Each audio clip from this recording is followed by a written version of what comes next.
So here we are on board the Viko S26, and as you can see we're inside the cockpit, and it's been laid out with this synthetic black teak effect flooring. It looks great, doesn't it?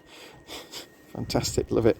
This one's tiller steered, so you can raise the whole rudder out of the water as well. This one's been given an outboard, obviously for an outboard bracket, but you can have an inboard version as well on a boat, a 26 footer. That might be a real option for people who like to cruise longer distances, etc. One of the things I like about this 26, you've got some support for your back when you're out on the coamings without just being uncomfortable. And in the cockpit you'll find a couple of lockers. This shallow one is for mooring lines and things like that, and this one, oops, got a bit of water sitting on top of it, but that's a much deeper one and obviously much longer, so you can get lots of fenders and things in there. But looking down below, which is kind of the main objective today, as you can see it's got a nice open feel, lots of light coming in through the windows. This one hasn't got that many windows actually, it's just got the windows at the top, and there are options to have windows in the top side, so that's just above the backrests that you can see in the picture here, which again increases the amount of light.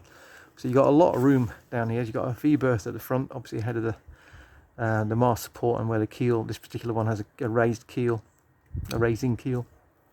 So forward of that there's obviously a V-berth, a couple of berths in the central section, and then I'll come on to the one at the back in a moment. And this little boat's been given teak effect floorboards, which look quite fetching actually. Looks nice finished little touch. So lots of headroom above even the V-berth, and obviously up here as well. I could pretty much stand up in a boat, in a 26 foot boat, and I'm 6 foot. That's not bad. And this particular model's got the raising keel. Actually, it's quite a clever little touch that you've got a hole through the keel, which obviously that's not where you need your weight. So save the weight up here, and it actually gives you something to look through. Although most people would obviously have the keel down if they're moored up overnight. And looking back, as promised, towards the remaining berth, so you've got this monstrously large berth at the back. Now this curved back section here, you can sit up and lean against when you're in harbour, or you're just having a little doze first thing in the morning with a cup of coffee. It's really comfortable actually. It's very non-claustrophobic. But below here you've got oodles of room, and I would say that is a berth that stretches about 9 feet at least. So basically that means you can store lots of stuff like bags and stuff. If you decide not to store them in the lockers anywhere, you can always stick them down the feet end, and you've still got lots and lots of space left for at least 2 to sleep here, probably 3. It's a huge berth. And the other thing that you get on here, as you can see, you've got 3 lockers for storage underneath the berth as well. And looking a little bit more depth at this V-berth at the front, got little shelves on both sides to pop overnight stuff, and then again you've got lockers down here. This one's obviously got the water pump down there. Typically the water tank lives forward here, but again you've got lots of space. Stow stuff. And then looking back again towards the galley area, so you've got a standing galley. This has been given a kind of a black effect worktop.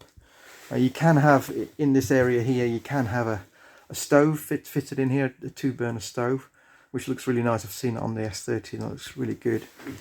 And then you've got little bits of space, little spots for storing stuff, and a huge locker under here for storing your cookery, kitchenware and provisions and things, and another smaller locker here, and you've also got access to your stopcocks.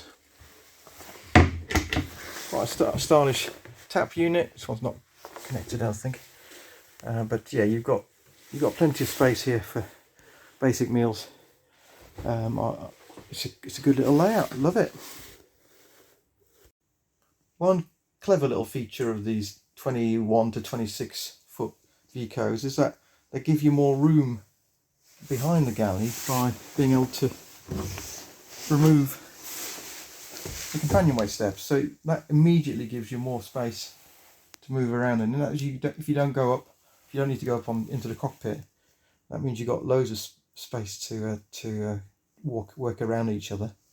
Of course, the steps themselves can be put in that large space under the bunk, under the at the back of the rear berth. And then looking back towards the companionway, you see on the port side here, you've got the heads compartment. Quite a large space again for a 26 footer. So obviously you'd either put your porta potty or your sea toilet in that space down there, but lots of room to both store things and to move around in. Quite a large sink unit actually for a little boat. Yeah, very impressed with that.